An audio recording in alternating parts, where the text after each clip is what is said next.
नमस्कार दोस्तों, आइए जानते हैं बिहार के सभी 38 जिलों की आज की ताजा बड़ी और महत्वपूर्ण खबरों को। लेकिन उससे पहले वीडियो को लाइक कमेंट जरूर करें और साथ यह भी बताएं कि आप इस वीडियो को किस जिले, शहर या गांव से देख रहे हैं। मुख्यमंत्री नीतीश कुमार ने वैशाली में 152 करोड़ रुपए की 128 परियोजनाओं का लोकार्पण किया।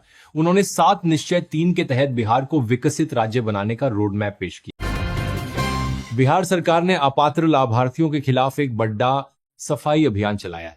राशन कार्ड से 52 लाख नाम काट दिए हैं। विभाग का कहना है कि डेटा मिलान के दौरान पाया गया कि लाखों ऐसे लोग फ्री राशन ले रहे थे जो आर्थिक रूप से संपन्न हैं, जिनके पास 4 पहिया वाहन, सरकारी नौकरी या 3 लाख से अधिक की वार्षिक आय है, उनके नाम काट दिए गए हैं। सरकार अब इन स्लॉट्स पर उन गरीब परिवारों को जोड़ने जा रही है जो वेटिंग लिस्ट में थे। नितिन गडकरी और बिहार सरकार के बीच हुए समझौते के बाद नदियों के इस्तेमाल पर काम शुरू हो गया है। प्रोजेक्ट गंगा और गंडक नदियों के जरिए मालवाहक जहाजों का परिचालन शुरू किया जा रहा है। सड़क मार्ग से 1 टन माल ढोने का खर्च लगभग 2.5 आता है, जबकि पानी के रास्ते ये मात्र 0.8 से 1 रह जाएगा। इसका सीधा असर बालू और निर्माण सामग्री की कीमतों पर पड़ेगा, जिससे मकान बनाना सस्ता हो सकता है। बिहार के 1 लाख विद्यालयों का विद्यांजलि पोर्टल पर रजिस्ट्रेशन अनिवार्य, 31 जनवरी लास्ट डेट। बिहार के लगभग 1 लाख सरकारी और सहायता प्राप्त विद्यालयों को 31 जनवरी तक विद्यांजलि पोर्टल पर पंजीकरण कराना अनिवार्य है। शिक्षा विभाग ने सभी जिला शिक्षा अधिकारियों को निर्देश दिया है कि विद्यालयों की आवश्यकताओं को पूरा करने के लिए इस पोर्टल पर उनका पंजीकरण सुनिश्चित करें। यह पोर्टल समुदाय और संगठनों से स्वैच्छिक योगदान प्राप्त करने में मदद करेगा। बिहार में राजद में तेजस्वी युग की शुरुआत। पटना में आयोजित आरजेडी की राष्ट्रीय कार्यकारिणी की बैठक में एक बड़ा फैसला लिया गया। तेजस्वी यादव को सर्वसम्मति से पार्टी का कार्यकारी राष्ट्रीय अध्यक्ष नियुक्त किया गया है। लालू प्रसाद यादव ने खुद इस फैसले पर मुहर लगाई। बिजली उपभोक्ताओं को बड़ी राहत। फ्यूज कॉल सेंटर से सीधा संपर्क। शिकायतों के लिए ऑनलाइन पोर्टल ऊर्जा सचिव मनोज कुमार सिंह ने बिजली उपभोक्ताओं की समस्याओं के त्वरित समाधान हेतु महत्वपूर्ण निर्देश दिए हैं। अब बिजली बिलों पर फ्यूज कॉल सेंटर का नंबर अनिवार्य होगा, जिससे उपभोक्ता सीधे संपर्क कर सकें।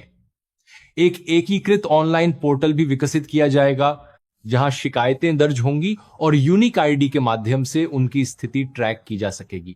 गर्मी से पहले सभी विद्युत संरचनाओं का रखरखाव पूरा करने और बिजली चोरी पर सख्त कार्रवाई के भी निर्देश दिए गए। 31,000 मिडिल स्कूलों में बनेंगी एवो लैंग्वेज लैब। 12वीं से पहले स्मार्ट क्लास और आर्टिफिशियल इंटेलिजेंस में दक्ष होंगे छात्र। बिहार सरकार 31,297 मध्य विद्यालयों में एआई और लैंग्वेज लैब स्थापित करेगी।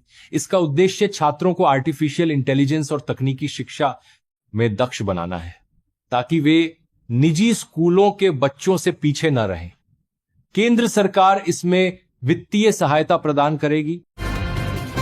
सरकार ने बदले टोल टैक्स के नियम।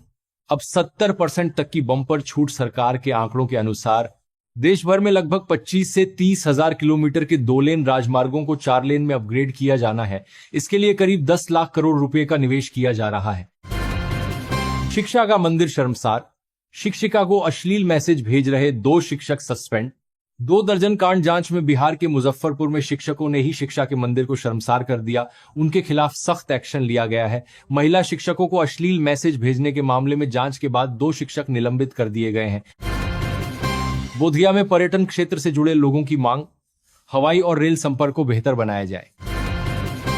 वैशाली पुलिस के लिए 2 साल का लक्ष्य। गृह मंत्री सम्राट चौधरी ने सुधार का दिया निर्देश। वैशाली में समृद्धि यात्रा के दौरान समीक्षा बैठक में गृह मंत्री सम्राट चौधरी ने पुलिस को 2 वर्षों में सुधार का लक्ष्य दिया। अपराध, डायल 112, जाम, फोरेंसिक सुविधा और नए पुलिस बल की तैनाती पर चर्चा हुई। बिहार में नीट छात्रा मौत मामले में पुलिस पर गाज। पटना के एक हॉस्टल में नीट छात्रा की संदिग्ध मौत और रेप के आरोपों के बाद आक्रोश भा गया है। मामले में लापरवाही बरतने के आरोप में थानेदार रोशनी कुमारी और एक दरोगा हेमंत झा को सस्पेंड कर दिया गया है। एफएसएल की रिपोर्ट में छात्रा के कर्ण के साथ कपड़ों पर संदिग्ध नमूने मिले। अगले 5 साल में पलायन मुक्त होगा बिहार। डिप्टी सीएम सम्राट चौधरी ने दावा किया है कि अगले 5 वर्षों में बिहार पलायन मुक्त हो जाएगा। उन्होंने कहा कि औद्योगिक निवेश के लिए 1,285 एकड़ भूमि अधिग्रहित की गई है और 10 मिलियन 1 करोड़ रोजगार के 1 करोड़ अधिग्रहित की गई है, अवसर पैदा किए जाएंगे। किसान योजना में हो सकता है बड़ा बदलाव, किसानों को मिलने वाली 6 रुपये की रकम हो सकती है दोगुनी। 1 फरवरी को पेश होने वाले आम बजट से पहले इस मुद्दे को लेकर किसानों में काफी उम्मीदें हैं। यदि सरकार इस बजट में पीएम किसान योजना की किस्त बढ़ाती है तो हर 3 महीने की 2 रुपये की किस्त बढ़ाकर 3 रुपये की जा सकती है। इससे सालाना कुल राशि 9 रुपये हो जाएगी और किसानों की आमदनी में बढ़ोतरी होगी। बक्सर में भूमि मापी होगी आसान और तेज। आज से शुरू हो रहा विशेष महाअभियान बिहार सरकार ने भूमि मापी प्रक्रिया को सरल बनाने के लिए महत्वपूर्ण बदलाव किए हैं। अब आवेदक ऑनलाइन आवेदन कर सकेंगे, जिसमें भूमि को अविवादित या विवादित चुनना होगा। बक्सर जिले में आज से 31 मार्च तक मापी महाअभियान चलेगा, जिसका लक्ष्य 31 दिसंबर 2025 तक के सभी लंबित आवेदनों को शून्य करना है। यह पहल ईज ऑफ लिविंग के तहत पारदर्शिता और समयबद्धता लाएगी। बिहार यूपी कनेक्टिविटी को बड़ा झटका, NH 120 का बलिया तक विस्तार अटका, सांसद के लेटर का आया जवाब। बिहार शरीफ डुमरांव राष्ट्रीय राजमार्ग NH 120 को बलिया तक विस्तारित करने की योजना फिलहाल अधर में लटक गई है।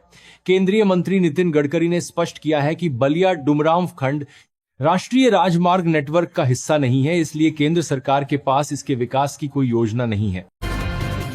नरकटियागंज के इनरवा थाना क्षेत्र में पुलिस ने छापेमारी कर 52 किलो गांजा और 30 लीटर चुलाई शराब जब्त की।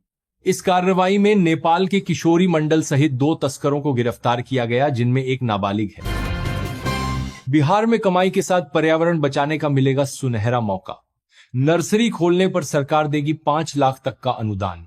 बिहार सरकार का कृषि विभाग राज्य के किसानों और युवाओं के लिए स्वरोजगार का एक शानदार अवसर लेकर आया है। कृषि वानिकी योजना के तहत निजी क्षेत्र में छोटी नर्सरी स्थापित करने पर सरकार द्वारा 50% तक का भारी अनुदान दिया जाएगा। इसके साथ ही इससे योजना के साथ बड़े का बड़ेवार करने के लिए ये सरकार का कृषि वानिकी योजना के तहत निजी क्षेत्र में जानकारी रहा है। इस योजना का मुख्य उद्देश्य राज्य में वृक्षारोपण को बढ़ावा देना और युवाओं को पौध उत्पादन के क्षेत्र में आत्मनिर्भर बनाना है। जो भी व्यक्ति इस क्षेत्र में रुचि रखते हैं वे उद्यान निदेशालय की आधिकारिक वेबसाइट या बिहार कृषि ऐप पर ऑनलाइन आवेदन कर सकते हैं। गणतंत्र दिवस अलर्ट के बीच सीमा पर एसएसबी और पुलिस की बड़ी कार्रवाई, 4 किलो गांजे के साथ नेपाली तस्कर गिरफ्तार। बिहार में लैंड रजिस्ट्री का नया नियम, अब बिना जीआईएस वेरिफिकेशन के नहीं बिकेगी जमीन। बिहार में जमीन की खरीद फरोख्त की प्रक्रिया में बड़ा बदलाव किया गया है। अब रजिस्ट्री से पहले जीआईएस तकनीक से जमीन का फिजिकल वेरिफिकेशन अनिवार्य होगा। इससे गलत जानकारी, फर्जी रजिस्ट्री और राजस्व चोरी पर रोक लगेगी तथा जमीन लेन देन की प्रक्रिया अधिक ट्रांसपेरेंट बनेगी। गणतंत्र दिवस पर बिहार पुलिस के लिए गर्व का पल है। देश की सुरक्षा और कानून व्यवस्था की मजबूत ढाल बने 22 जांबाज पुलिस अधिकारियों और जवानों को इस बार राष्ट्रपति द्वारा घोषित प्रतिष्ठित पुलिस पदकों से सम्मानित किया जाएगा। इनमें 3 बहादुर पुलिसकर्मी ऐसे हैं जिन्हें उनकी असाधारण वीरता के लिए गैलेंट्री अवार्ड मिलेगा। यूजीसी के खिलाफ छात्रों का सियासी ऐलान, ए जंग, शिवहर की सड़कों पर उतरा गुस्सा, पीएम का पुतला दहन, थाली बजाकर सरकार को ललकारा। बिहार के शिवहर में यूजीसी को लेकर सियासत गर्मा गई है। देश के अलग अलग हिस्सों में चल रहे विरोध प्रदर्शनों की कड़ी में अब शिवहर भी शामिल हो गया है। फारबिसगंज में पशुपति इंडस्ट्रीज का उद्घाटन, दिलीप जायसवाल बोले, जनता ने राजद कांग्रेस को दी 5 साल की छुट्टी। फारबिसगंज में पशुपति इंडस्ट्रीज का उद्घाटन करते हुए मंत्री दिलीप जायसवाल ने रोजगार और विकास की बात कही। मीडिया से बातचीत में उन्होंने विपक्ष पर तीखा हमला बोला और सरकार के कार्यों को जनता का समर्थन बताया। सरकार का बड़ा ऐलान, बिहार को पलायन मुक्त बनाने का लक्ष्य तैयार। डिप्टी सीएम सम्राट चौधरी ने घोषणा की है कि अगले 5 वर्षों में बिहार को मजदूर पलायन से मुक्त कराया जाएगा। सरकार ने उद्योगों के लिए 1,285 एकड़ जमीन कराएगा। सरकार ने मॉडल भारता पान अधिग्रहित की है और लक्ष्य है कि 10 मिलियन 1 करोड़ लोगों को सरकारी नौकरी और स्वरोजगार से जोड़ा जाए। बिहार के पटना में अंतर्राष्ट्रीय स्तर की स्पोर्ट्स सिटी बनाने का ऐलान। मुख्यमंत्री ने घोषणा की है कि पटना में अंतर्राष्ट्रीय मानकों वाली एक स्पोर्ट्स सिटी विकसित की जाएगी। इसके अलावा राज्य के सभी जिलों में खेलों के लिए सेंटर ऑफ एक्सीलेंस स्थापित किए जाएंगे ताकि स्थानीय प्रतिभाओं को विश्व स्तर का प्रशिक्षण मिल सके। अभिषेक के तूफान में उड़ा न्यूजीलैंड, भारत ने 8 विकेट से जीता तीसरा टी20, सीरीज पर भी जमाया कब्जा। भारत न्यूजीलैंड के बीच रविवार को 5 मैचों की सीरीज का तीसरा टी20 मुकाबला खेला गया। इस मैच में टीम इंडिया ने 8 विकेट से जीत हासिल की और सीरीज अपने नाम कर ली। ये मैच गुवाहाटी के बारासापारा क्रिकेट स्टेडियम में खेला गया। भारत ने टॉस जीतकर पहले गेंदबाजी चुनी थी। न्यूजीलैंड ने 154 रनों का लक्ष्य रखा था, जिसे भारत ने 10 ओवर में ही चेस कर लिया। पहले 2 टी20 मैच में टीम इंडिया ने जीत हासिल की थी।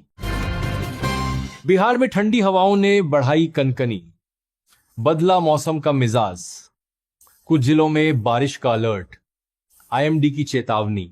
बिहार में मौसम का मिजाज बदल रहा है, लोगों को अब ठंड से राहत मिल रही है, लेकिन इसी बीच मौसम विभाग ने बारिश का अलर्ट जारी किया है, साथ ही दिल्ली, हरियाणा सहित अन्य राज्यों में। दोस्तों, बिहार से जुड़ी आज की खबरों में इतना ही और अधिक खबरें जानने के लिए आप बिहार न्यूज़ 92 के साथ जुड़े रहिए।